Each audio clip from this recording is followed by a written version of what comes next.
All right, so continuing on with my werewolf movies kick that I was on, we have the 1994 film from Universal Pictures called Wolf with Jack Nicholson, Michelle Pfeiffer, and James Spader, as well as Christopher Plummer.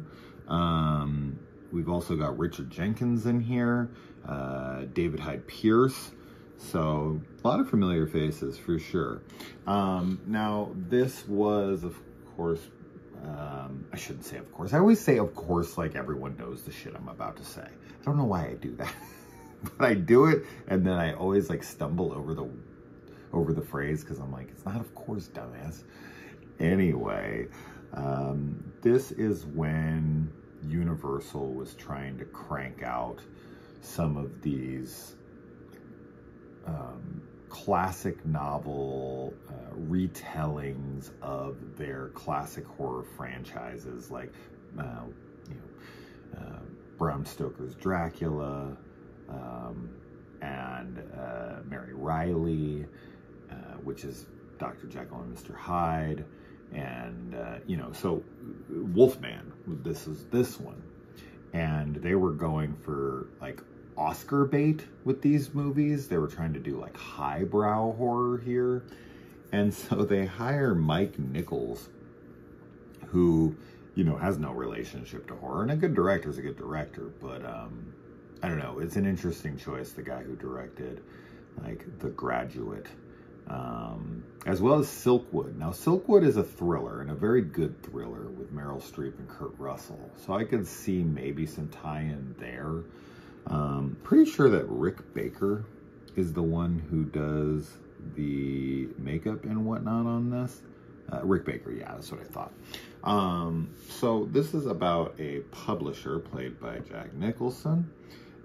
His name is Will Randall, and him and his wife, as well as him and his connection with his career, he just doesn't really have it in him anymore.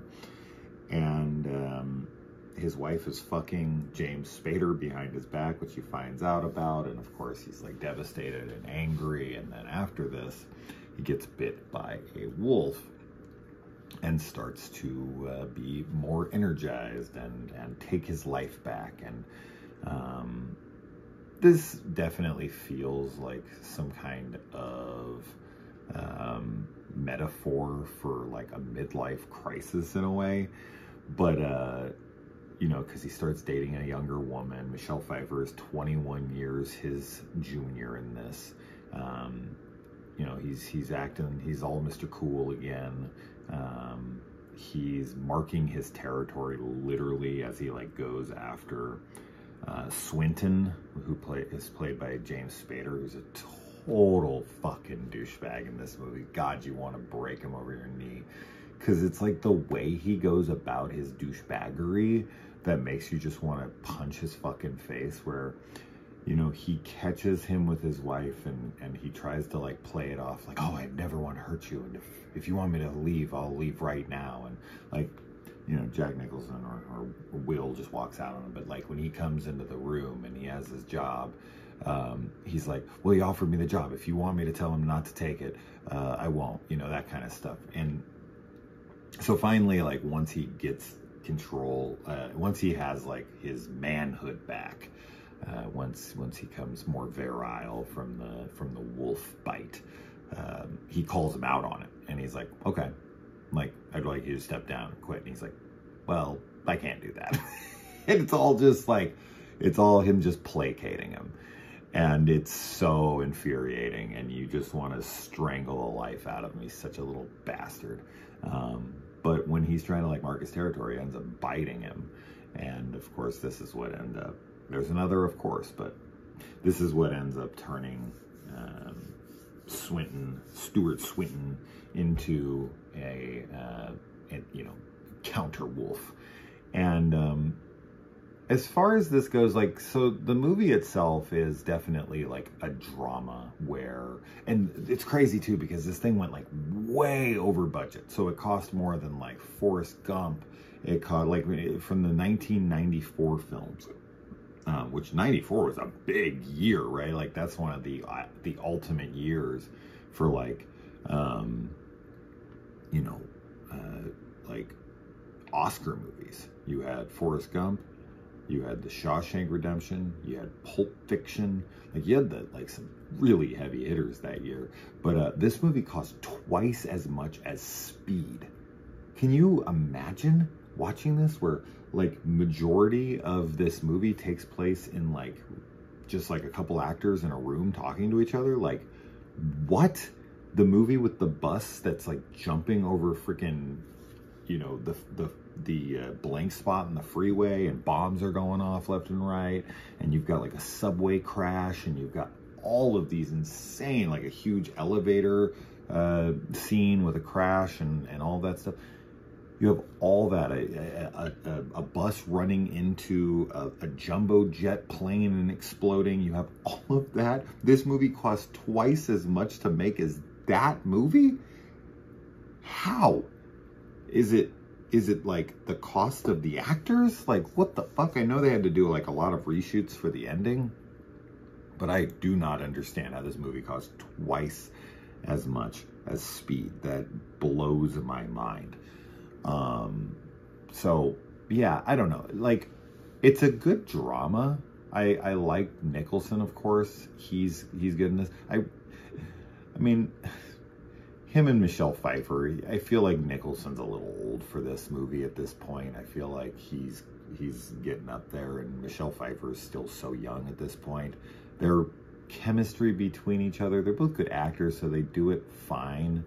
But I don't know. I don't know if I'm buying into their I don't know. Am I buying into their romance? A bit, I suppose, but I just feel like they could have cast someone a little more her age, or maybe, I don't know, Nicholson's the big draw. Getting Nicholson to be a werewolf, I think that's like a match made in heaven kind of thing. I think maybe they just came at it a little late, because by this point, I mean, how old is he in this movie? 1937, the movie was 94, so, I mean, he's 3 years shy of 60 years old, so he's 57 years old, and she's like 36, so it's a pretty significant age gap. It's not unbelievable, and people fucking marry and fall in love with women or men that are considerably younger than them, even more so than that. So it's not like it's unprecedented or anything. It just, I don't know, they just felt he looked older in this. He looked a good amount older in this. But, you know, as far as like the big showdown in the end of the movie with Spader and him going at each other, and Spader's like the evil guy that's like running over these guys. She's got some terrible security guards. She's like, don't let anyone in no matter what. And I know the guy's trying to be professional. He's like, oh, he recognizes the guy and he doesn't want to get in trouble with the father who really has the money. And this is like somebody who works for the publishing company. And, you know, he's like, hold on. And then when Spader's like, he's like, my business is pleasure. Doesn't she look like the fuck of the century? And the guy's like, back up right now. And then he just takes a car right to the chest without jumping out of the way and just runs him right over. That's actually probably the most gruesome scene in the movie, is when the guy goes under the tires. That at least looks like something. As far as the wolf effects in this, I'm not a huge fan of like that Wolfman look that the original Wolfman went for, where it's just kind of like a guy with some fur on his face. Not really a fan of that style of werewolf, but it's better than just like a wolf, like a dog. Like, that's the worst, when they just do like a dog, or like a bigger dog, like in the Twilight movies or something. No, I can't stand that. Or that's what ruined the Hemlock Grove series for me, was that they just did like dogs, and I was like, a dog, who cares? I want to see like a bipedal, tall, like 7 foot tall, like monster. Like Bad Moon is my favorite werewolf on screen, so something like that. But with this is like the next tier down. I don't know, I don't love it, I don't hate it, but then he does turn full wolf at the very end, and the wolf there, no, that just looks like a goofy animatronic dog. It doesn't look good. I was pretty unimpressed with the look of the like full-formed wolf at the end of the movie. She's also a werewolf now, which I would assume that they get together because she probably just runs off into the woods to be with him, but they have to be humans for the rest of the year, and she kind of like sells him out and says that he like got on a plane, and I'm assuming they think that he killed Spader. So, and probably his wife, I don't know. I was hoping that she was going to say like, he did this, and Jack was still going to like, you know, be missing maybe. She was like, I don't know what happened to him, but he tried to save me, you know, cover for him and make it look like Spader was the one that killed him. That would have made more sense to me. So I don't really understand that ending. I think that it feels like she's like put him on a plane and he's like running for it. So now he's like a fugitive. I don't know. Is that the way you guys took the ending? For those of you who have seen this and remember it, that's kind of the way I took it. But I think they end up together anyways. She runs out there and they're together, like the movie Cat People or something. But I don't know. It's good. It's a good drama. The horror elements are the weakest. It's the acting from everybody. It's got a good director for sure. I mean, it's directed well, but the horror... Oh, one thing I really didn't like about this movie at all was the music. They have this like looped, repeated, like, I don't know if it's a piano or one little riff. It's like, but I can't even mimic the noise. But it just plays over and over, and it's very repetitive, and there's nothing interesting about it, and it just kind of is looped, and they play it throughout every dramatic, tense scene. I hate it. I fucking hated that song, or, you know, theme. So no, not good there. I really like Spader in this. I feel like he's a perfect douchebag. And Nicholson and Pfeiffer are very good. Of course, they always are. But, oh, there's an Allison Janney's in here somewhere. That's funny. She's a party guest. I didn't even see that. So, is this worth a budget of 2 times speed? Absolutely not. My good God. What? Yeah, let's see what the budget is on this. The budget on this, it went way over budget. They spent $70 million on this film. Wow. How? That's crazy. And Speed's 30. 70 million. That's over 2 times the budget. That's $10 million over 2 times the budget of Speed. And Speed made $350 million, and this movie only made $100 million. Yeah, that's wild to me. Wow. 30 million. Wow, that's a really great use of budget for Speed. That's incredible, actually. This is when Keanu Reeves was kind of like not a huge name yet. Sandra Bullock, Dennis Hopper, Jeff Daniels. They kind of got all of them for cheap and then made that movie for pretty damn cheap. Oh, I just watched a movie. Shit, I was going to mention it in my review.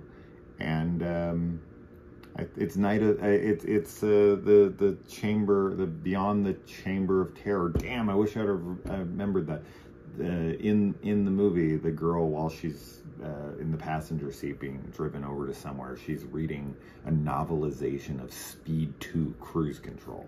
I thought that was like the funniest thing in the whole fucking movie to me, and I liked that movie, but man, I'm so bummed I forgot to mention that, because that's so funny to me. Like, who the hell would read a novelization of Speed 2? Nobody. So anyways, that's that. Wolf. Anybody a fan of this one? Anything I missed here that I should have? The box for this is interesting. It's really just like double-sided, like the same thing. It's a little different, but you got the cover, and then on the back it's just the cover again with just a little thing down here. There's no like pictures from the movie and like a little blurb about what it's about, right? Like nothing. That's weird. That's not normal. So yeah, this is an odd one. This is an odd film that you would just never, ever in a million years see made today, right? Like, Lee Winnell is currently making his Wolfman movie. Was supposed to be Ryan Gosling. I'm still super bummed that it's not Gosling, because that would have been so damn cool. But I do really like Christopher Abbott. It's supposed to come out January 17th. We got our first like poster recently. It was like it was at like at a not a screening, but like at some kind of event or something. Somebody took like a picture of it. But I love Julie Garner. I love Julia Garner. I would say Julie.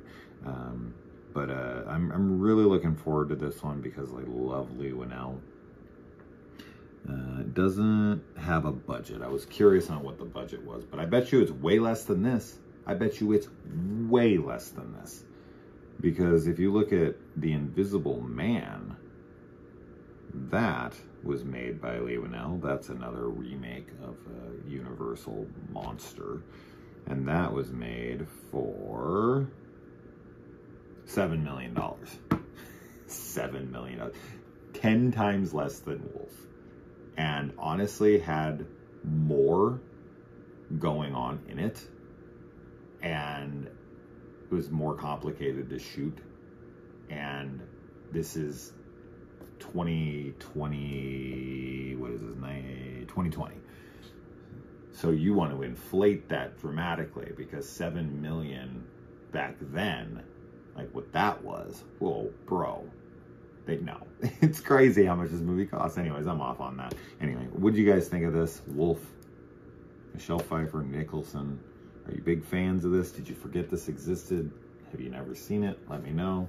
And yes, this is my VHS. So anyway, all right, I'll see you in the comments. Bye.